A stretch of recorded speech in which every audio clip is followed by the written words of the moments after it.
যে এই যে নিশোকে নিয়ে এখানে যে আমাদের মূল আপত্তিটা কিন্তু আফরান নিশোকে নিয়ে।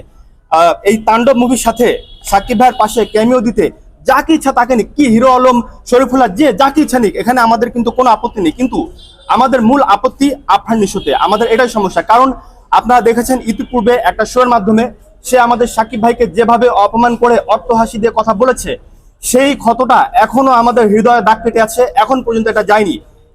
যতদিন না পর্যন্ত সে লাইভে এসে সরাসরি ক্ষমা চেয়ে, মাপ চেয়ে এবং সাকিবিয়ানদেরকে সরি না বলবে, আমাদের ভেতর থেকে এটা কিন্তু কখনোই যাবে না। তো এই যে আমরা এই যে আজকে যে একটা শুনতে পারলাম, আমাদের যে প্রবাসী এক ভাই আছে স্বপন আহমেদ, পরিচালক ছিলেন উনি একটা ভিডিও বার্তায় আজকে ক্লিয়ার করেছে গতকাল, যে এই যে এখানে যে একটা পলিটিক্স চলছে আফরান নিশোর ক্যামিওকে নিয়ে, এটা আমরা কোনোভাবেই বরদাস্ত করব না। এই উনাকে প্রথমে সাকিব ভাইকে বোঝানো হয়েছিল যে ভাই, তাণ্ডব মুভি শেষ হবার পরে আমার একটা এখানে আগামীতে আমি আফরান নিশোকে নিয়ে যে মুভিটা করতে যাচ্ছি সেটার একটা ছোট্ট একটা প্রমোশন থাকবে, তখন সাকিব ভাই এটাতে রাজি হয়েছিল। কিন্তু আজকে যেটা আমরা জানতে পারলাম যে এটা সম্পূর্ণ ভুল ছিল।